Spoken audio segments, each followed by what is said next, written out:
those who are friends and those who acquaintances, those who just came to listen.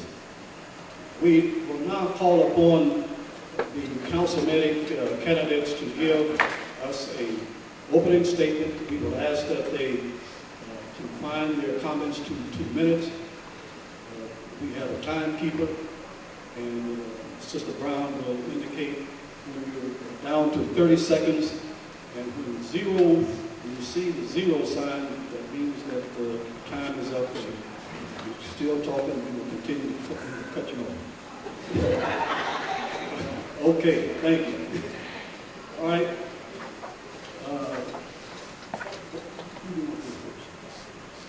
Well, why don't we start down here with our in-district candidates, and since I'm here next to Mr. Sharp, we'll start with him. Thank you very much. I'm John Sharp. I'm the current 6th District City Councilman. I'm running for re-election. I appreciate being down here with the rest of the kids at the children's table. And maybe later in life I can get to the grown-ups table. But the 6th District is basically South Kansas City. Now, we redistricted last fall. We're going to have to redistrict again when we have the real census figures, so we really know what the populations are. But generally it's been south of around 85th, 87. Now it does run north a little further to 79 between Holmes and State Line. I've lived out in that area for 44 years. It is a diverse area. We've got some real wealthy parts of it. That's not where I live. I live in the Ruskin-Nickel Mills area. We've got a lot of challenges in the 6th District, just like we do in the 3rd and 5th. My zip code, 64134, is the second highest number of foreclosures of any zip in the city. We're right behind 64130. We have been able to take advantage of the Neighborhood Stabilization Program. That's a city program using federal funds where we provide funding for not-for-profit community development corporations. They have bought up some of these vacant foreclosed homes. They've renovated them. They've renovated them very nicely and then try to sell them to home buyers. We've had 30 of those homes renovated in our area since that program started.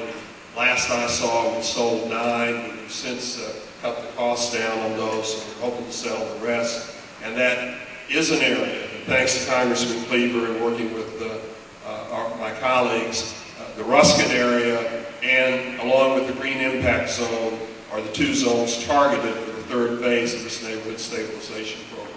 It is making a difference, and we're trying to revitalize those neighborhoods. And the home vacancies, as you know, if you have a vacant house in the block, it deteriorates real quick. It lights the whole lot. Thank you. Good evening. My name is Ken Backus, and I'm running for the 5th District Council seat. You are currently in the 5th District. And the 5th District runs generally from Tracy Avenue and Holmes or Rock Hill Road, all the way to East Summit Road where Trinity Hospital is located, across the street from Lakewood. And for the district, just to the north here to about 87th and 89th Street to the south, depending on what part of it you're in. And we completely surround the city of Lakewood.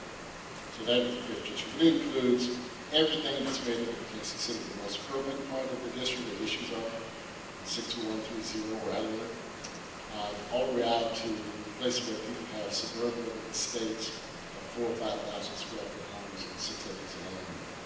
So it has everything. So the issues throughout the 5th District are different depending on where you are.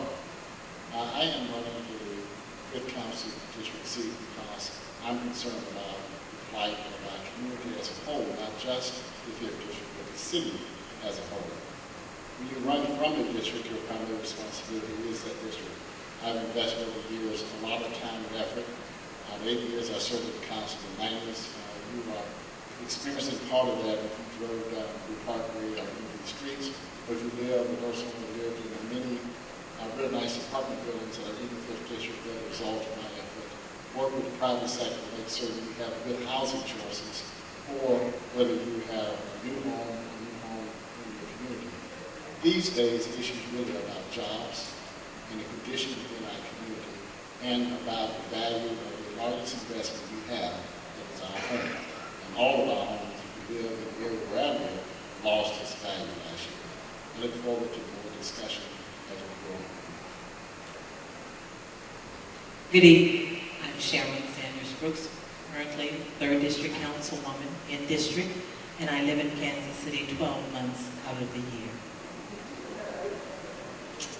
I am happy to be here with NAACP this evening. I am a life member and I belong to branch 4066.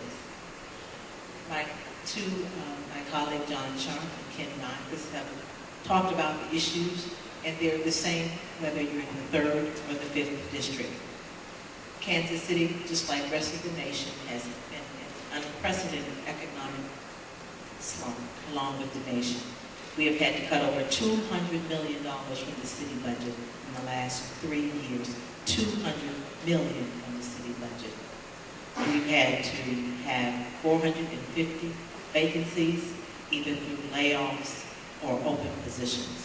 However, we have been good stewards with the stimulus money that we have received. We have received clean audits. I serve as the chair of the Housing Committee, and we have had scandal-free administration of the housing dollars. You can look into the 3rd District and see the new multifamily housing going up on Paseo Boulevard, Beacon Park. On Beacon Hill, infrastructure, 6 new townhomes, phases coming along. In the 12th Street area, you have St. Joseph's Place housing, and you have other housing that is going up in the 3rd District, as well as the housing, the grandparents' housing. The first in Kansas City, grandparents who have legal custody of their children will have an apartment right up the street. That was through the collaborative effort of the entire City Council and good stewardship of the housing dollars. Thank you. Hello, my name is Jermaine Reed, and I'm a candidate for City Council, 3rd District, and I am a lifelong resident of Kansas City, Missouri. Born and raised here, and excited about the opportunity to share my vision about my goals and plans to energize and restore the 3rd District. I understand that our friends and neighbors are seeking a serious candidate, one that understands their needs and concerns, and one that will address their issues at City Hall, one that will stand up, and speak out about their needs as it relates to the 3rd District. Everywhere I go in the 3rd District, folks are continue to say that they want someone to go to City Hall and be their representative and advocate for them. If you look at the 3rd District over the course of my lifetime, I'm 26 years old, the needs and concerns are still the same. There's a lot of vacant lots, there's vacant lands, there's blighted areas, and we need resources and someone that's going to go to City Hall and work on our behalf. We can't continue to pass the buck. We've got to have some leadership at City Hall, and not just leadership, but active leadership, and persons that understand how to bring about positive change by working with their colleagues on the City Council and making sure that they understand how important the needs and concerns are in the 3rd District. And I'm the person that wants to go to City Hall and be that advocate for my friends and neighbors and residents of the 3rd District. I am excited about sharing my vision a little bit more with you all tonight, and pass the mic to Brooks. Thanks for the introduction. My name is Michael Brooks. I'm a candidate for the 5th District City Council, and I'm running because I've been working for over 10 years in this community trying to make change happen. The changes that have happened, I think, have been some good, but I think we need a City Council, we need people down in the City Council who really get the fact that we build enough buildings. It's time to start putting our resources in the lives of people. We need to put people back to work. When I came back to Kansas City, one of the things I kept hearing over and over again was that over 1,000 kids drop out of high school every year. Nobody was doing anything with it. So the experience I had was doing something about the problem. We started the school at Zion Road to get some of these kids off the street. It was one of the best things I've done since I've been on the face of the earth. Because now kids that were on the streets going after school nothing are now about to get high school diplomas. And we've already graduated over 150 kids. I've partnered with a number of different organizations, and that's what I want to do with concerned clergy or more square to deal with a lot of the racial tension that's going on. One of the topics that doesn't get talked about and hasn't been talked about during this whole election season is the big elephant in the room that nobody wants to talk about. With more square organizations, put that as one of its primary goals to deal with the fact that we have to deal with this racial problem and that all these dividing lines to keep the city progressing. Not only do we have truths, but we just have basic racial problems amongst people. The river's one, the Northland's one, even if you go further north south, you'll have issues like that. And so we need individuals that can work with all kinds of different people, that can sit down at the table, come up with plans and solutions to problems that's going to affect the entire city, from the 1st district all the way through the 6th district. And that's why I'm running, because I want to be one of those people to bring about that change. So I'm looking forward to the conversation and the questions that you have for us tonight.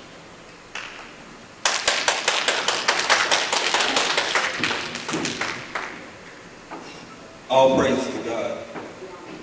My name is Brandon Ellington. I'm running for the 3rd District City Council at large. And there's a couple reasons why I'm running. I'm running for the 3rd District because the 3rd District has to have leadership that's going to effectively organize. The 3rd District has to have leadership that's going to inform us and engage us. The 3rd District has to have leadership that's going to make the 3rd District progressive. Now I'm running at large because we have to have at-large council members that understand they serve everybody in the city, not just their respective district. We have to have at-large city council members that understand that it's a necessity that we market the city if we want to have regional growth in Kansas City. It's also a necessity if we want to have economic development in Kansas City that we address crime. Crime is systematic. And the violent crime that we see in Kansas City is mostly on the east side of Kansas City. So if we're not working to address the systemic causes of crime, which is education, lack of education, lack of community resources, lack of community institutions, crime is always going to be high. Therefore, Kansas City is always going to be pragmatic, always going to have a black eye. So it's going to be hard to get regional growth. It looks like I have a little bit of time left. I'm going to have to leave at 7:30, so I'm going to try to put a little bit of everything in this right now. Besides systemic causes of crime, I also want to work on infrastructure. We estimate to be $13 billion in the whole infrastructure, but if we use some of the infrastructure buildings that we have in the 3rd District, we can create culturalistic centers. Meaning we have old abandoned school buildings down here that we can utilize the ceiling to do green energy. We can have gardens on the top floor. The 3rd floor, we can utilize that as a technology center. We can put 30 seconds, put computers in there, and that will start to bridge the technology gap that we see in the 3rd and 5th district. The 2nd floor, we can utilize it as a basic recreational center because we already have gyms in this facility. We have cafeterias in this facility. So this will give us a center that can serve everybody in the community as well as people that live in the 4th district, 6th district, or 7th. And it can make 3rd district prosperous. It will make Kansas City better.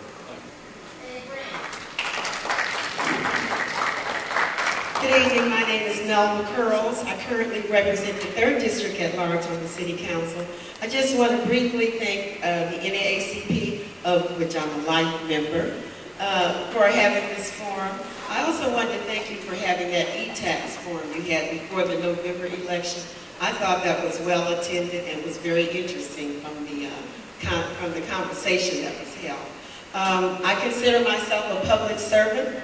I've lived in Kansas City, same house for over 30 years, and I lived in Kansas City for most of my life. My 4 children went to school in Kansas City, and so I really do have a perspective of what has happened and what needs to happen. Previously, I worked for a U.S. Senator, and I worked for Head Start, where we serve children and families. And I was a state representative until I was term limited, where I worked with people on both sides of the aisle. And so I think I bring that perspective and continue to bring that perspective to the office that I hold. I work with people from everywhere. We were just at a forum last night. After the forum, we were in the, 6th district? I don't have my districts. We were in the 6th district, and a lady handed me a note and said she had been having trouble with her weeds. She lives in the 5th district, but it's okay. So people feel comfortable with approaching me and telling me their problems, and I try to solve them. So I know it's not easy with the economy the way it is, but I would want to continue to serve the people, which is what I've been doing most of my life. I wanted to briefly mention my niece, who I was in Jefferson City on Monday and Tuesday. She was sworn in, Kiki Curls, as the new state senator from the 9th, which is the position my husband used to hold. And I'm bringing that up because when I was there, I got to talk with the leadership on both sides of the aisle, and we're going to do some things. I'm going to work with them in Jefferson City as well. Hello, I am Councilwoman Cindy Circa, representing the 5th District at large. I want to make it very clear I'm not running against Ken or Michael. One of them will be my partner, and I'm very happy to have him. I have not really addressed my opponent at all during this race because I feel like I don't need to run against what someone else can or can't do. I can run on my own record. But as a citizen of the 5th District, I do have to point something out. There's been 3 forums inside the 5th District, 2 of them right here in this building. My opponent has not shown up. At first, I just thought maybe, I did win the primary by 75%, and that's very humbling, and I'm very appreciative of those votes that he gave me. But I thought maybe he wasn't working that hard. But when he shows up at the Northland forums and the very Southland forums, I question why can you not show up in your very own district that you're running to represent? So I think it needs to be pointed out. That's all I'm going to say about that. I have been your representative for the last almost 4 years. I have been engaged at every level, from the big visions to constituent one-on-one work to creating neighborhood programs. I was instrumental in getting the front-end funding for the Green Impact Zone, and I know it's frustrating when you're not in the zone that you're not seeing that benefit. But that benefit, what we learn there, what we do there, what we model there, will spread to the entire city, and it is a good thing for the entire city. I created dumpster programs when that was getting cut from the city.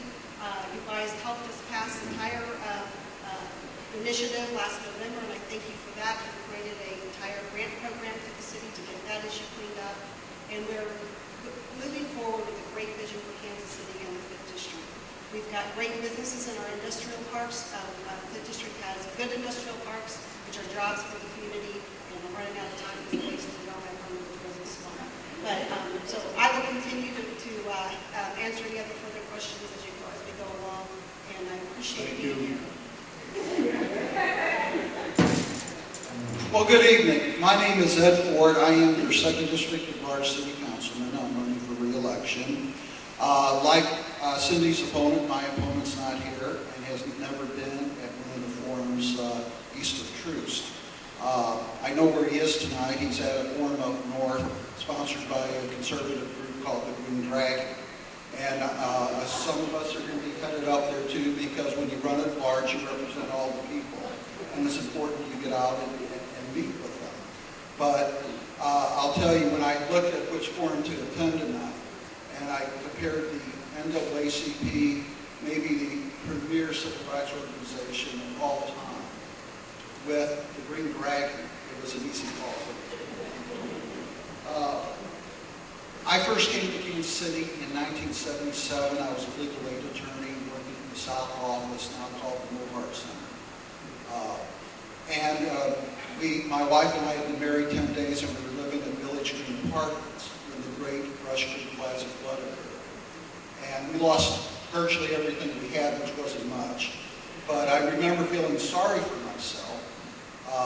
And then I found out 25 people had died in that flood. One of the great privileges of my life was to serve on the city council with Mayor Cleveland and see the improvements we brought to the Rush Creek Corridor. When I was first elected in 1995, the city was really on a roll. We were having groundbreakings and ribbon cuttings all the time, and we were invited up on stage. And I told Mayor Cleaver I didn't really feel appropriate to come up on stage and give accolades for things I had nothing to do with. And he laughed and he said, "Oh, Councilman, you're going to get blamed for so much stuff. You didn't have anything to do with me." Get used to it. I'm somewhat of a mayor debate groupie. I think I've seen Sly James. Am I correct? Thank you. We're going to have a great year. Okay, we appreciate Jim Glover. My name is Jim Glover.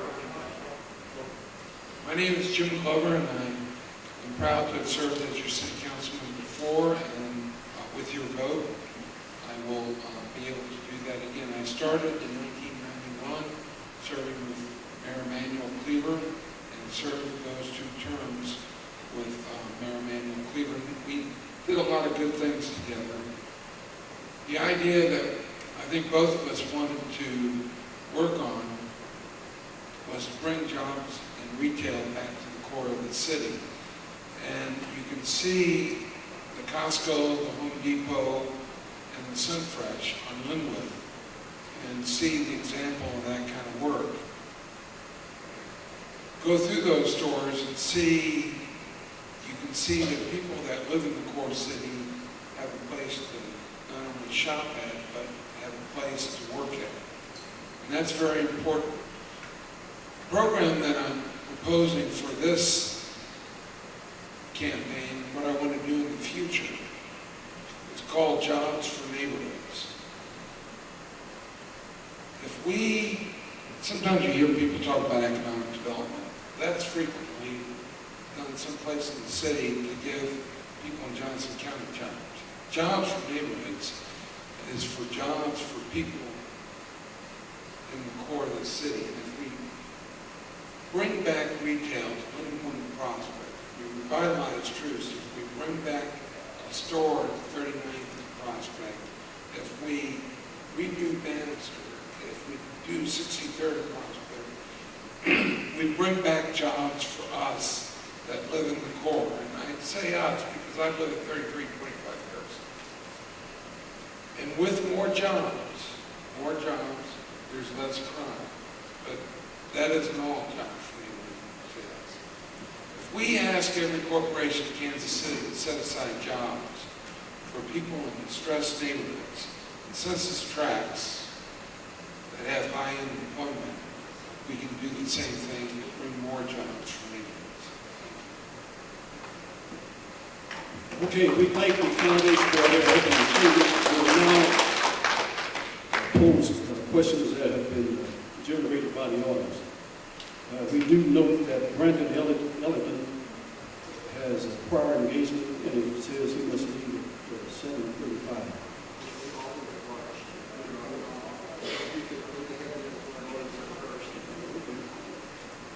Okay, 3rd District at large. And what specific program do you propose for the 3rd District? Then what would you do to help stabilize the 3rd District? And how could you help empower the 3rd District? That would be the 3rd District. I don't see any as well.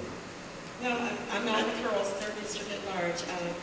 In one of the many questionnaires we've had, I did answer one that asked a similar question, and I said in the perfect world, I would have, we do have a biz care office, but I would have an office where we serve small businesses and start-up businesses, and it would have a pot of money.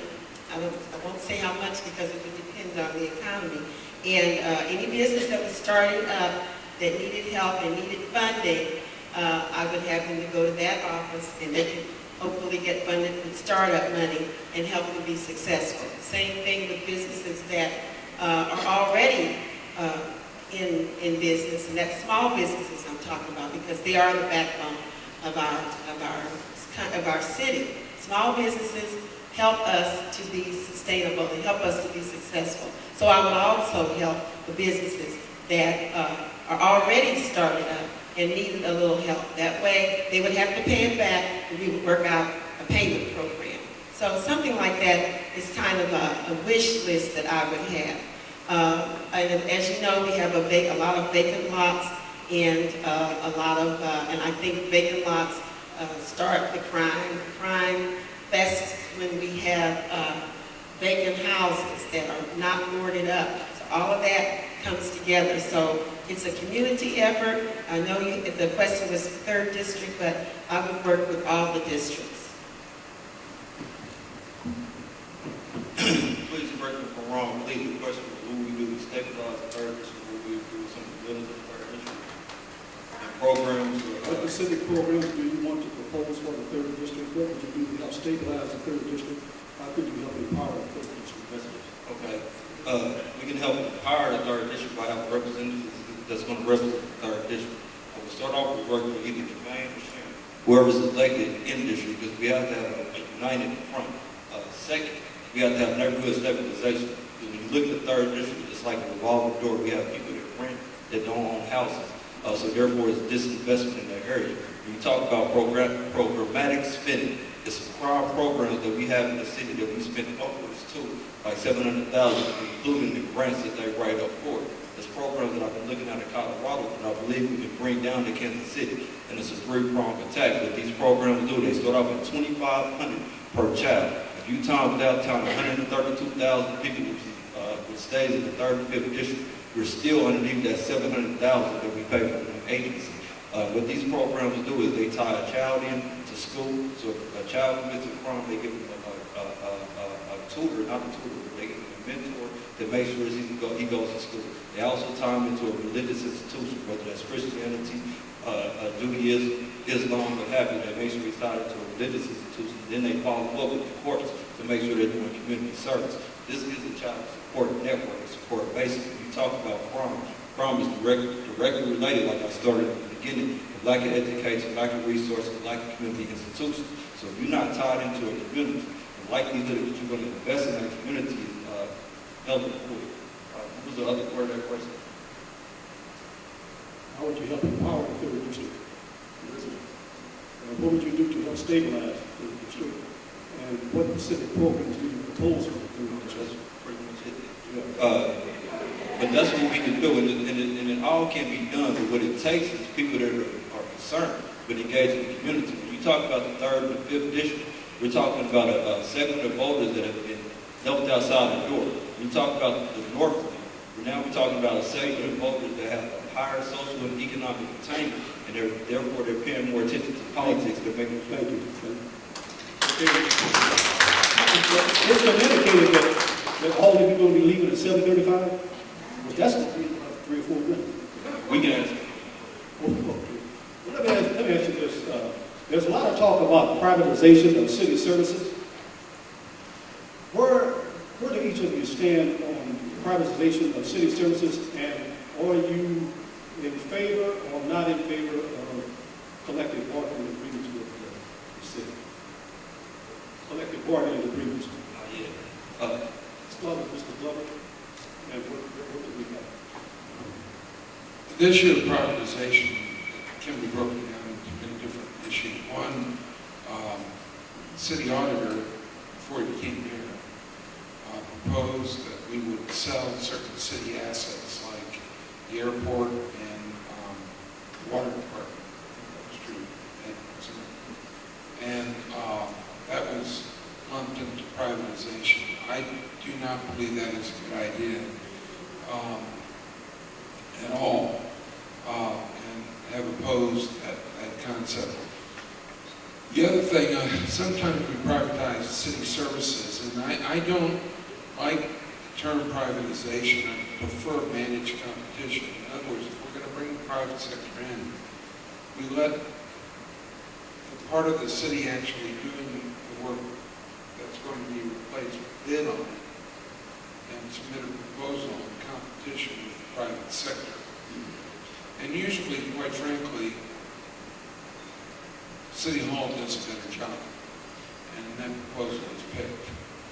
A good example of a problem when you privatize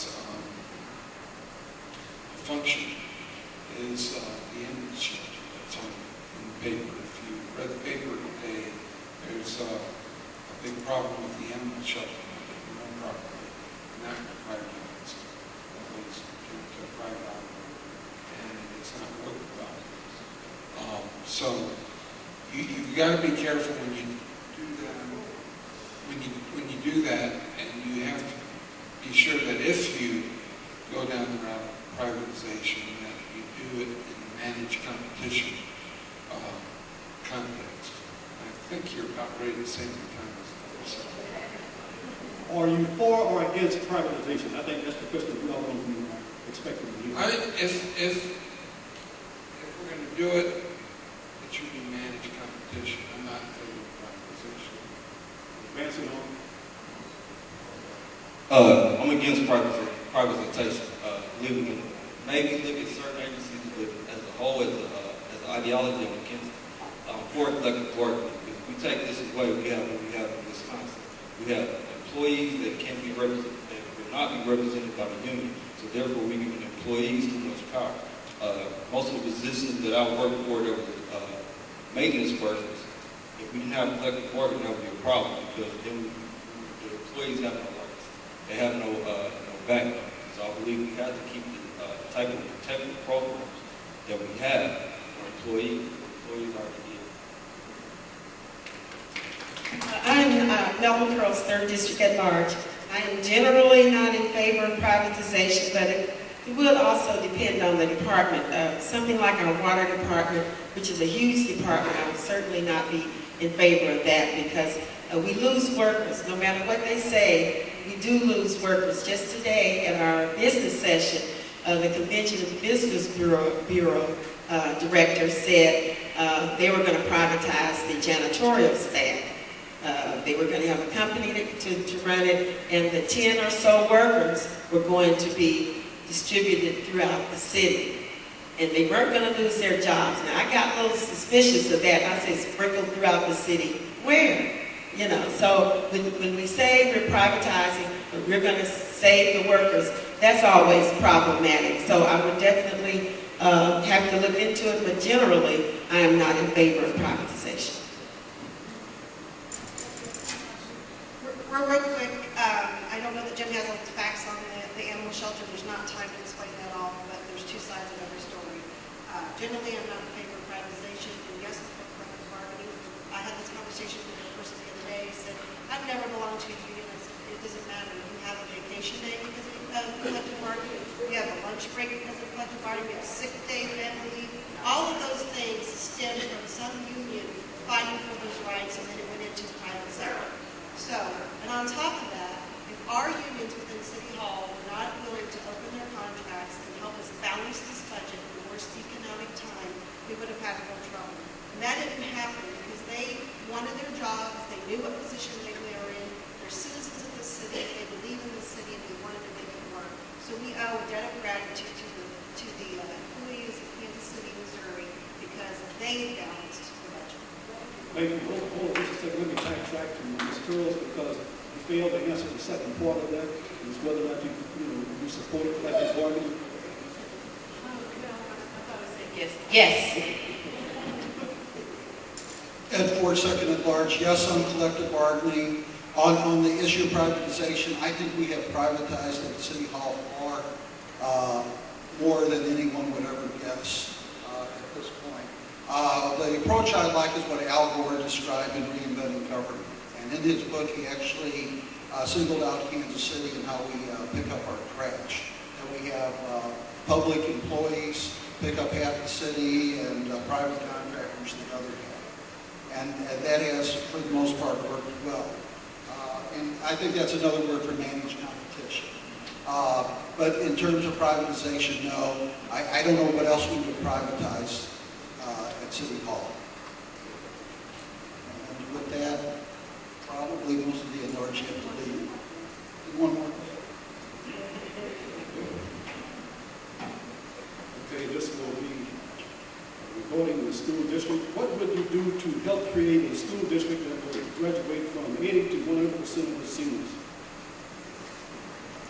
Ed Ford, 2nd at Large. One, currently we have a great school board. And that's someone I can't see Eric West and the rest of the school board, very good leadership, and we need to support them in their efforts to support John Covington, work with the school district on the repurposing of the appropriate buildings.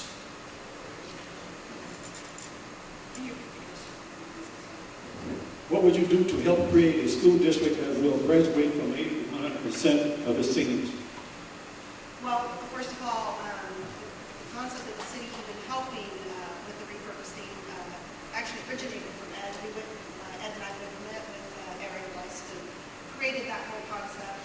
Mel has helped us get it through the council. So we were on the forefront of saying, what can we do to partner? So that was one of the I'm on the committee of P20, which is preschool through grade 20. We just had a forum at Hopkins Center earlier this week, how to bridge that gap from high school to higher ed being whether it be trade school, community college, or college.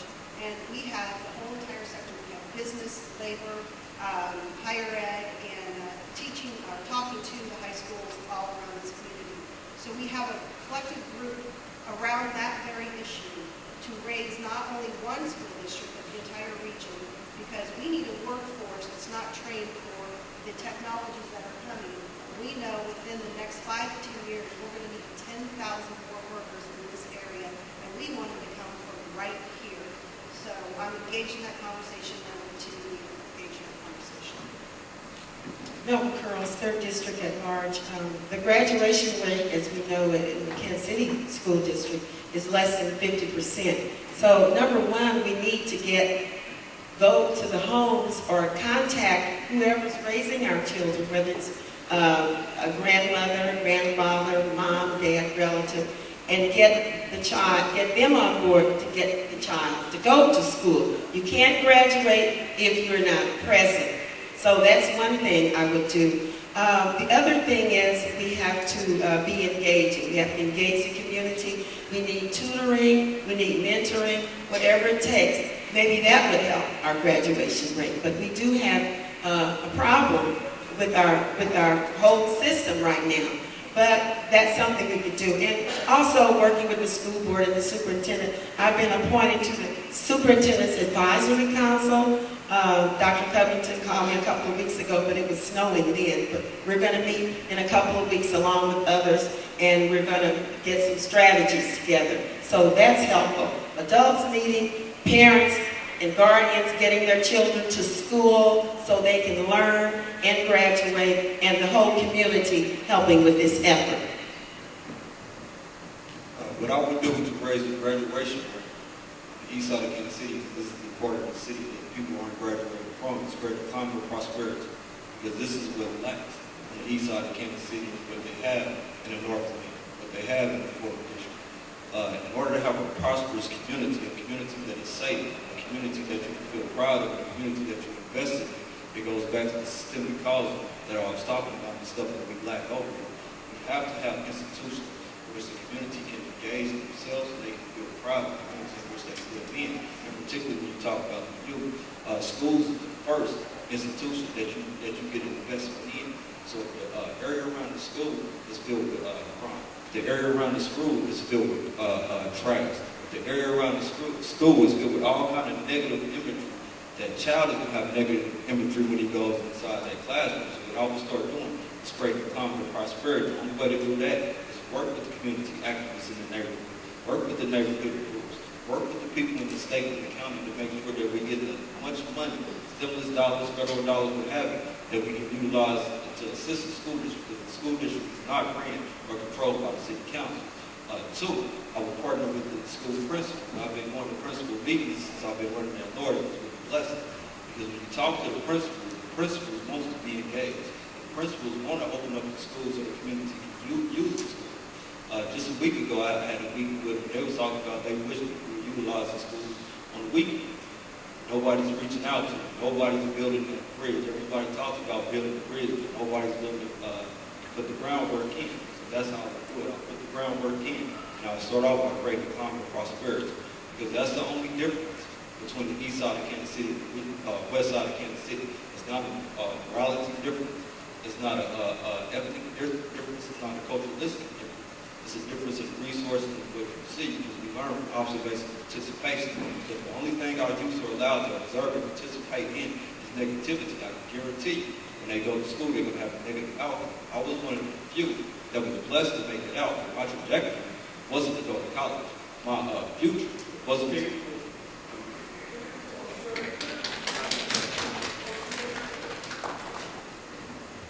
To increase, I think the one thing I would like to add and elaborate on is a climate of prosperity. I think if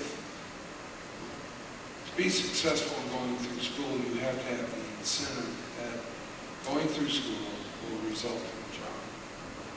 If you don't have the hope, if you don't have the confidence that you're going to be able to have a job, if you do go through school, why? And I think if you have good job development, because I'm talking about jobs for our neighborhoods. And you have a linkage between graduating from school and the job. You're going to have more incentive for people to get through school and graduate because there will be jobs, there will be hope. And I think that's the good thing about the proposal that I am talking about, jobs for neighborhoods, jobs for the core, jobs for people who have been cut out before. Okay.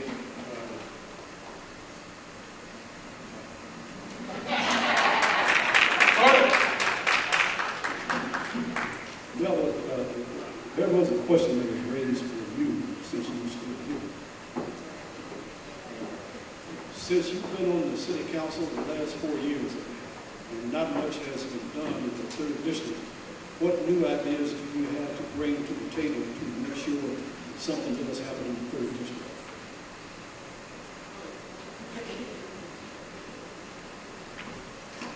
I don't know if we need new ideas. We need to expand on the things that are already on the table. Some of the things that we have not been able to do is because of the funding. So I would work hard, as I've been doing in the past, to get funding where we need it for our neighborhood preservation programs and tap into the federal level. As you know, at the federal level, a lot of the funding that we depend on is being cut or is proposed to be cut. CDBG, which we depend on every year and people apply, is in jeopardy. Our home program is in jeopardy. Head Start is in jeopardy. I read just the other day when there was a proposal to cut the Head Start program millions of dollars. So we have to be sure that the programs that we've been depending on in the past are working and that are funded, and that we fund what's working and work hard to do that. Before you go, would you support the 1,000-room convention hotel? At this point, there's a committee, I'm not on it, but there's a committee that's looking into the hotel, the convention hotel, and ways to make it work, and funding. They're looking into private funding. So at all these forums, when I'm asked that question, I tell them I'm going to wait until we get the findings of the committee and we talk about it, because we know the city cannot sustain putting out millions of dollars for a convention hotel. I use an example of St. Louis City when they have a convention hotel, but they're struggling right now. They haven't gotten the conventions that they had projected that they would get. So we want to make sure we have all our ducks in a row and that all our funding is available. Okay, thank you. Let's give the at-district, at-large candidates a hand.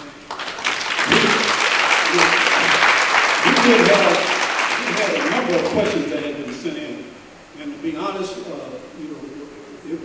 probably could have got through all of it, and we would have had about a 3-hour span in which to engage in dialogue with the candidates. But what we did was kind of go through some of the questionnaires and some of the comments that have been made, and not get to all of those that were divisive. There were some that were, we exercised a little caution in those questions, so we hope you can bear with us on that. But now we will go to the questions that have been posed for the in-district candidates. And here's one that will go to Councilman John Sharp, and it says, can you provide detailed information about current plans to develop the old Bannister Mall area? I'd be glad to, and I'd ask my opponent to comment on it too, but he didn't make it tonight either. He didn't make the first forum the call had. He makes some forums in certain areas, but not in this area. We have a new plan for Bannister Mall. As you know, Kansas basically stole the Wizards from us. Kansas has a lot of economic development incentives that we haven't been able to get the Missouri General Assembly to approve yet, but they gave them $193 million in bonds to build that stadium in western Wyandotte County. The stadium only cost about $110, $120 million. So we just couldn't compete with that. We have a new development plan. It's a mixed-use plan that includes retail, office, and multifamily housing. We hope to take the south line of the proposed regional rapid rail commuter system through that site, which will really help it. The developers have done something, though, that's more than just give us another plan, because they have now got the rest of that property, the old Benjamin Plaza property, under contract. And if we're going to approve this plan, I'm going to insist that they go ahead and buy that property. They invest more money in that site. I'm going to insist they tear down those buildings that are past being able to be rehabilitated, because a lot of them have been broken into, they haven't been maintained, the copper's been stripped. The place looks like the aftermath of World War III. Now, you can't sell your home if you let weeds and grass grow up to your waist in the front yard. You can't attract businesses to that mall area when it looks so bad. So I want to take it back to greenfield status, and before I vote for the approval of that plan, they're going to have to make real progress and start getting that area back to so it's appealing, where we can sell it to businesses, we can attract businesses there, and I think that will be done. Okay. Now what we will do, earlier we posed a question to the 3rd District, in-district, as well as at-large candidates. The purpose was given to the at-large candidates because they had to leave. We have now posed this question to the 3rd District in-district candidate. What plans, we'll start with Ms. Brooks, what plans do you have to bring businesses back to Kansas City that have been stolen by Kansas to create more jobs in the urban core? I'll address bringing jobs to Kansas City, not necessarily bringing those back from Kansas. You've heard Councilman Sharp say the state of Missouri does not have the same economic incentive programs. Kansas can give $40 million, $120 million, Missouri does not. But what we do have available in the 3rd District and other economically distressed areas is the new market tax credit program. We have been very successful with that program. Postie Cards, which is located at 1600 Olive. Many people drive by every day and never see it. It is right behind Arthur Bryant's. There's a private street, side street there. They expanded. They're a long-time resident in Kansas City, Missouri. They were considering leaving the city. They expanded that facility, and 45 new jobs were created, permanent jobs. And when you go into the plant, it is a commercial greeting card plant, just like Hallmark, but they only sell business to business and not retail. The individuals that work there look like the people in this room because they hired from the community. The J.D. Wagner Boys and Girls Club had started a fundraising effort. They did not have all the dollars. They were able to utilize the new market tax credit program. That facility is open now, and the 3rd District monthly meeting will be there this Monday. In terms of bringing other additional jobs back or employment opportunities, the city has the First Source Agreement. The First Source Agreement is what the council adopted, which anytime there is a public project and employees will be hired, the first 30 days, the entity that receives the public subsidy has to allow the residents of Kansas City, Missouri to apply first. Just like in the private sector, where you have internal postings, and then you do external, the same concept, First Source Agreement. That is a requirement in the proposed Convention Center Hotel. My time is up. Thank you. My response to the question about creating jobs in the 3rd District, I believe was the question. And my response to that is that we have to do something to bring about business development in the 3rd District. We have a lot of corridors in the 3rd. When I think about the 18th Devon area, when I think about Independence Avenue, we talk about Truce Avenue, we talk about 12th Street. There are a lot of areas that, frankly, there's some, well, I skipped 31st and Prospect, which is, if you haven't been by there in a while, it's pretty much abandoned. And there are a lot of areas basically that need to have jobs rebuilt and bringing back the sustainability of our community. Now, as it relates to answering the question, we've got to be able to pursue state and city tax incentives such as TIPs. If my research serves me correctly, my memory serves me correctly, there have not been any tips in the 3rd District. And I don't want to say a long time, but there hasn't been any. And so we have to start tipping the 3rd District and getting some resources and stop letting our rhetoric not match our commitment. So once we start tipping the 3rd District, that's one of the things that I will be sure that I will make to bring about resources into our community. Sustainability, we have to be able to provide some other grants to make sure that our elderly and young people as well are sustainable. In addition to that, I want to talk about the crime and violence, because if we don't, matter of fact, just earlier on my way over here, there were police cars all the way right there at 31st and Agnes, and there was the 10th homicide of this year. We've got to do something to reduce crime and violence, so when we start tipping jobs and bringing in businesses in our community, they have an incentive to actually be here, so that we don't, because if they don't move into our community... Mr. Reed, we've got to be consistent. Okay.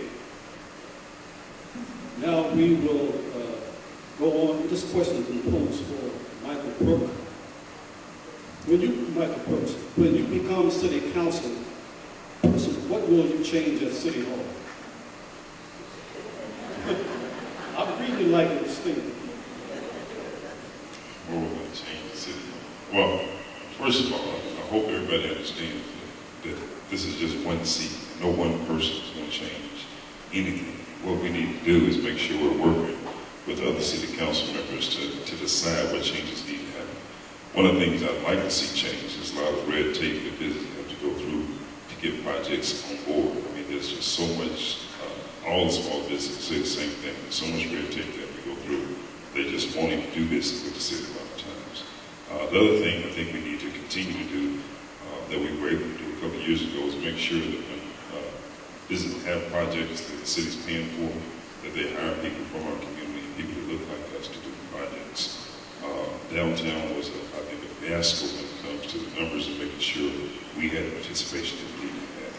We don't want to let that happen again. So I think one of the things we can change is being better watchdogs of the money that is going out. The businesses are not doing the right thing, they need to be punished. There needs to be some punitive damages assessed to them when they don't have the numbers and they don't do what the contract says they're supposed to do. But again, I think the goal is to make sure you have city council people that work together, that can decide what's the plan for the entire city, and that we all try to change the city hall together. No one person is going to do it. Okay. I guess we'll pose this question to Mr. Bacchus, and that is the same question that we posed. When you become a city council person, what will you change at City Hall, since you have no knowledge about City Hall? Just a little bit. Actually, what I would do is what has happened with government over the last number of years has changed.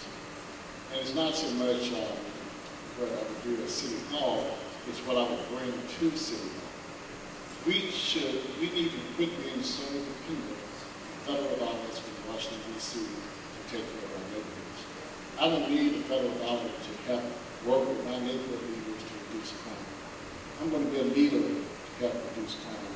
There are ways that we can renovate homes that are vacant and create jobs for an electrician down the street or the guy who's working air conditioners or someone who is a carpenter. We're going to find ways with or without City Hall to create jobs, sustain our community, and I'm going to work directly with the council members, but I'm going to help lead other council members and going to be led by other council members to do innovative things to change the structure about how we do business at City Hall. It's not business as usual. If you look at what's happened all over the country, Reading, Pennsylvania is bankrupt today. Their police and fire department costs $40 million to pay. They bring in $29 million a year. So we can't be dependent on what we can get a handout from City Hall. I'm going to find a way to create the partnerships between City Hall, the private sector, and the people in my community and our communities who believe in rolling up their sleeves and doing it themselves. I sweep my street. I pick up the paper in my street, so do you. So it is what we can do for ourselves. City Hall is simply a vehicle by which we can do more. And I expect to bring many innovative ideas. I'm not going to be a bystander, but I can be set to the side. I'm going to help make it work. Okay, could we now ask the in-district candidates to respond to the question we posed to the at-large candidates? That is, where do you stand on privatization of city services? And,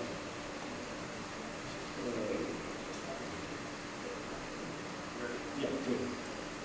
Well, that came up today in business session, and it was suggested that the city's going to put out an RFP for privatizing the maintenance services at our convention facilities like Bartle Hall.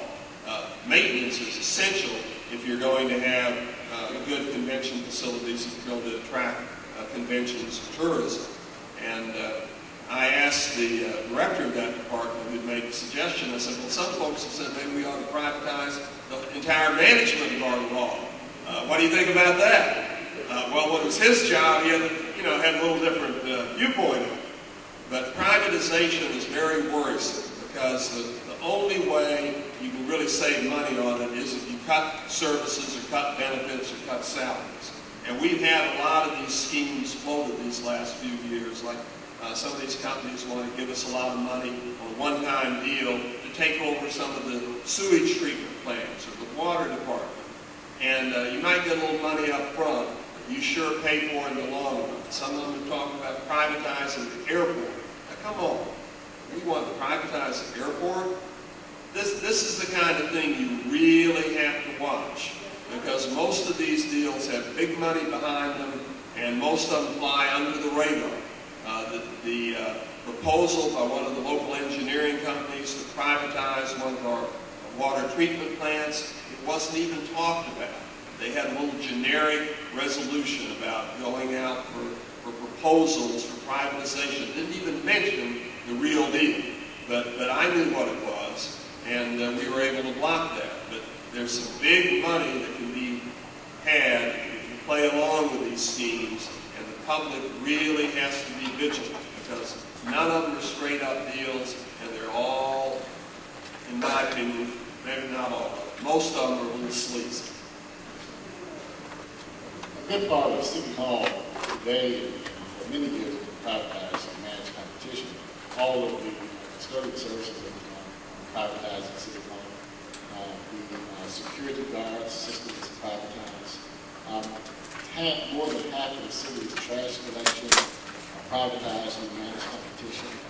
You live north of 64th Street, the river is the city. South of 63rd is privatized. All north of the river is a private contractor. So privatization is nothing new because the city has done a lot of it. The question is, do you take your prize areas and privatize services, water services, airport, sewer systems, those systems that have a lot to do with the livability of our community in terms of potable water and those sorts of things. No, we don't want to privatize those. Not privatizing those, and I'm definitely for it.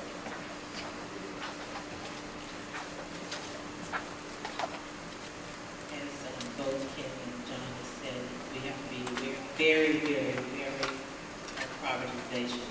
Before I was elected to the city council, when this came on before, remember there was a 2-week demonstration outside of City Hall.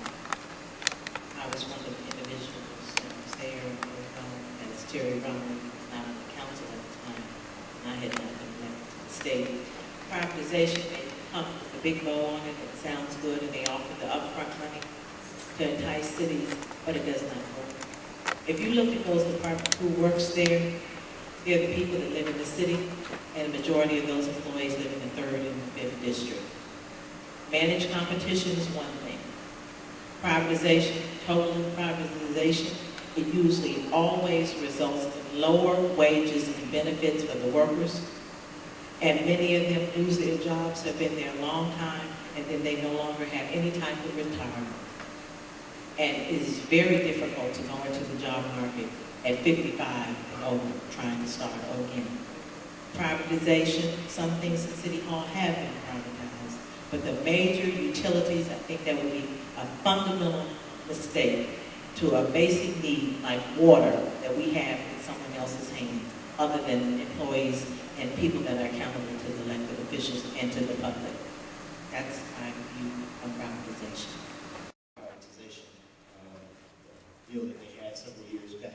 My uncle, who was an employee at the time, understood, and I understood how important it was that if he lost his, the city gave to a private developer that contract, what would happen to him.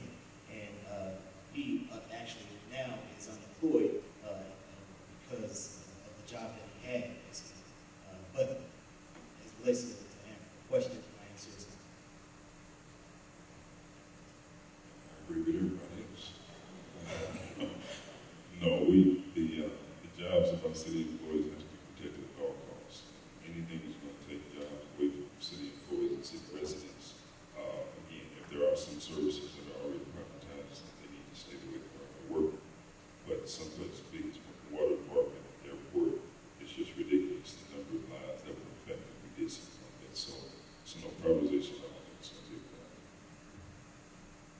Okay, so the gist of what I get is that if the NAACP came knocking on your doors, if there was such an effort being made to privatize, we would not have to knock on your door 2 or 3 times just to get you involved with us in opposing this.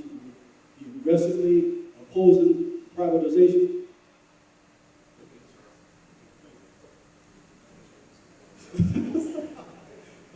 Okay. All right. I come out door anytime. Okay. We will be doing it. Okay. Well, this question could be posed to 3rd District candidates. If you support the 3rd District, why is it in the shape it is in?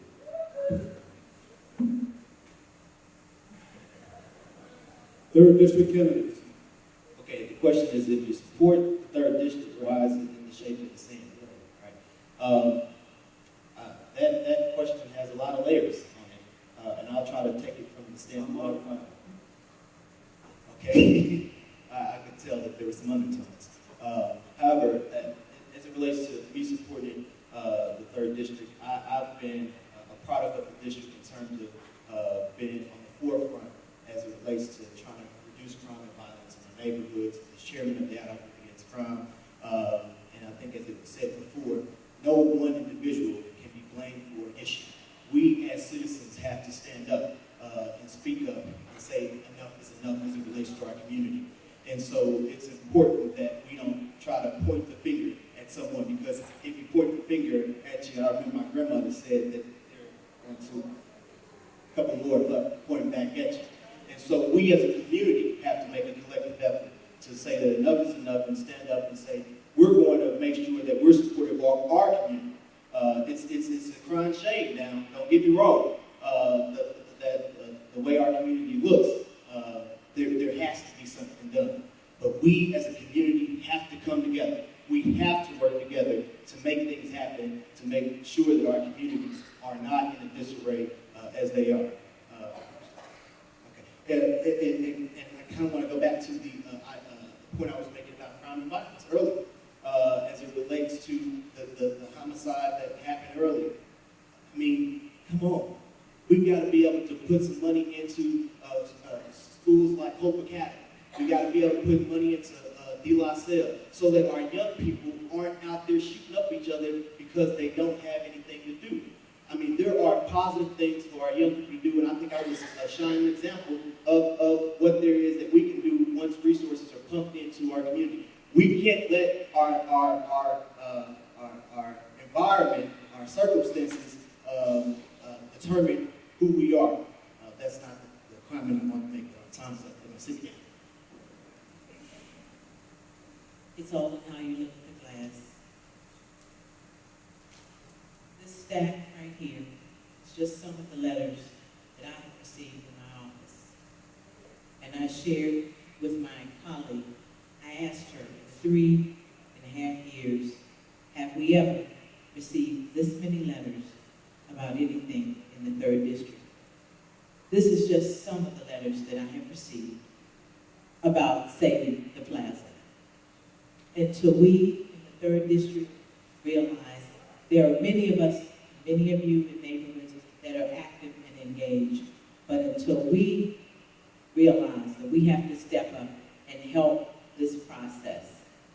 The 3rd District has the highest percent of rental housing, the highest percent of absentee property owners, and the highest concentration of Section 8. And we also have a very high percentage of individuals that are returning from the penal system. You have all the ingredients that make it very challenging, but also we have very committed people that are engaged, but they need help. No one person can do it all. So it's time to stop the hate and be willing to be engaged.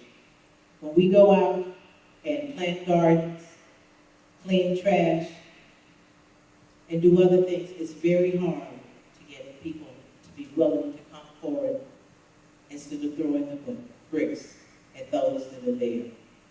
So why does the 3rd District look bad? It's a 30 to 40-year economic decline. When homeowners move away, that's the reason the 4th District, they have a high owner occupancy. Those individuals are property owners and they care. But there have been accomplishments in the 3rd District. My time is up, but I do have some printed materials tonight to show what we have. And those that have participated, I thank you for being engaged in the 3rd District monthly meeting. Okay, we were operating on a schedule, and the schedule now calls for me to do one or two things. Acknowledge that Scott Taylor, who was here earlier, had to leave. He had to leave prior to us getting into the opening of our forum. He has just returned, and I think I'll do. Scott, would you stand?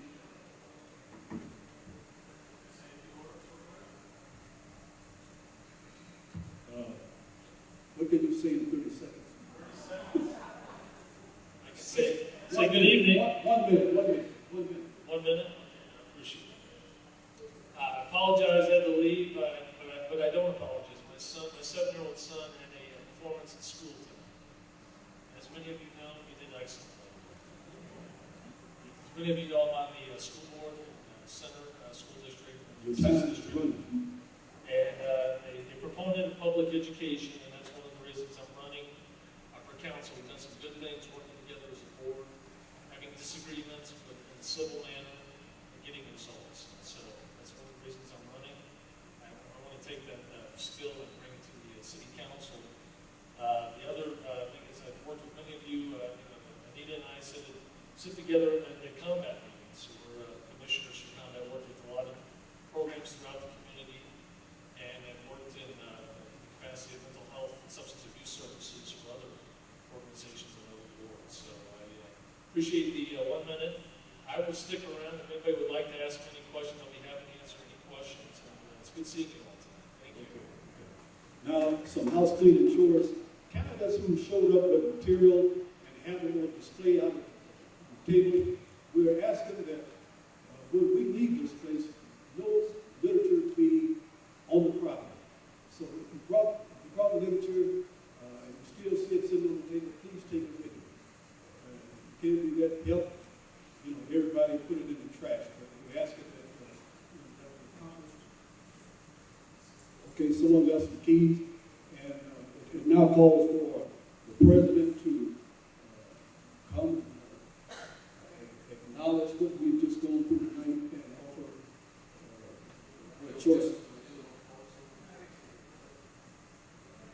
Okay. 1 minute closing. 1 minute closing. I'll make it very brief. I didn't expect to see my opponent here tonight because I heard him make a comment, well, they don't vote, you or they.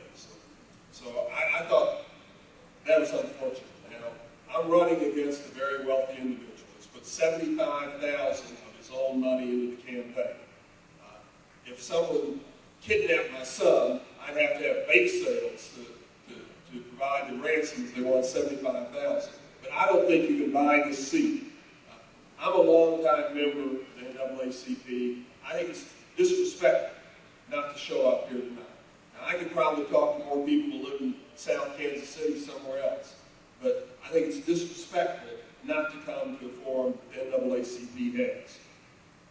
I think I understand the issues that African Americans face. My son's biracial. I raised him. He's been through all the traffic stops. My daughter, my late stepdaughter, murder victim at MU. Her murder was, in my opinion, not given the significance it should have by law enforcement there. So I do understand those problems. I support public education. I got an A+ rating on that. My opponent got an F. I'd appreciate your support. I'd appreciate it if you tell people who live in South Kansas City to remember me. Thank you.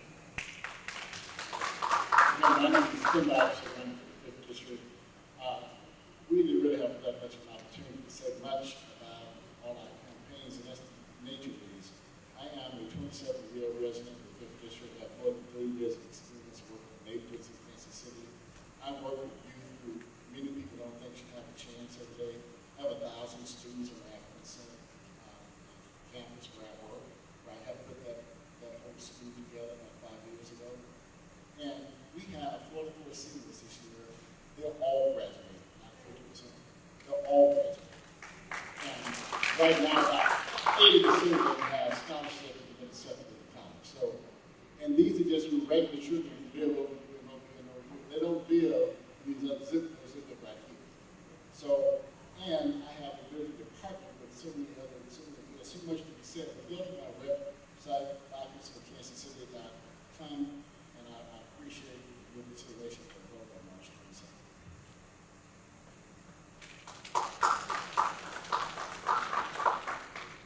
Once again, I'm Sharon Sanders Brooks, 3rd District, and I ask for your vote on March 22nd. Ken talked about the achievements of the African Center schools. I started out on the task force many years ago. That shows you he's absolutely right. People try to say we cherry pick students. No. Those students are the same free and reduced lunch students that are in the Kansas City, Missouri School District. 82%. But it's what you put before them, how you talk to them, make them feel optimistic and let them know they can do it. It's the positive spirit that you give. You don't break them down, and you don't pander down to them because they're low income. That same energy must be held by the citizens of the 3rd District. We cannot give up. We're sitting on prime real estate that many people would love for us to leave. Love for us to leave. Be real clear what is going on across urban centers all across America. We're 5 minutes from downtown. Don't give up on your gold mine. Mine it. Don't give up on the gold mine. Mine it. And I ask that those of you that live in the 3rd, she said stop, I'm sorry. I got to learn to look that way. I do apologize, but I want to thank you for being here this evening and being engaged in the process. My name is Jermaine Reed, and I humbly ask for your vote March 22nd. I appreciate the NAACP and AACP for having us here tonight and letting us share a little bit of our vision with you all. Unfortunately, these type of forums don't allow, of course, to give you everything that we worked on in terms of our canvassing efforts, in terms of developing plans and results to have, and also the plan. So I encourage you as well to visit my website, which is jermainereed.com. And I would like to say that, as I was going to finish off earlier saying, and I think it's really fitting for a closing, is that we're not a product of our environment. We're a product of our expectations. I expect for you to send me to City Hall if I get your vote and represent you and enter my freshman year at City Hall on the City Council to hold me accountable and make sure that my expectations are set high so that I'm representing you and being your voice, your vote on the City Council.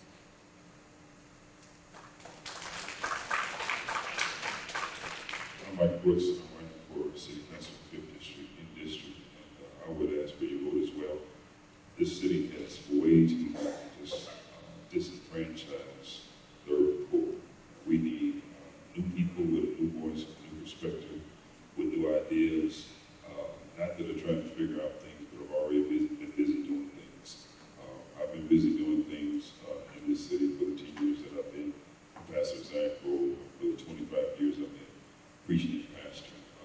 investing in people's lives is what's important. And we can build pretty houses, but if we don't build the people, the house is going to look like a ghetto in a few years. And so we've got to invest in people. We've got to get jobs. We've got to get the small businesses back on track. If no big developers are coming to looking for, let's develop these small businesses looking for work and looking for our people. We've got to keep education at the forefront, because without it, our children are just going to continue to fail. And so if we focus on those areas and always build on each other, I believe we can turn the city around, be a place we can be proud of. We thank candidates for those closing remarks. And now we'll call for the Kansas City, Missouri branch of the NAACP president, Mr. Stephen Russell.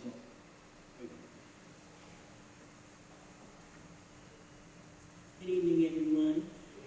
First, would we please give all of the candidates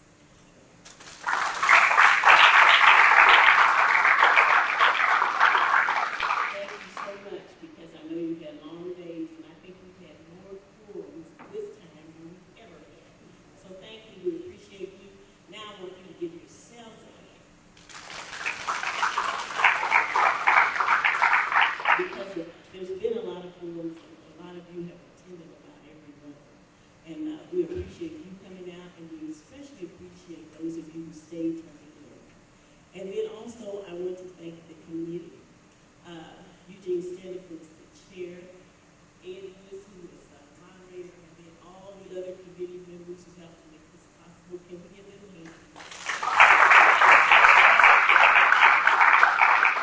And any executive committee members of the NAACP that are here, we thank you. Raise your hand, you don't have to stand. Thank all of you for coming.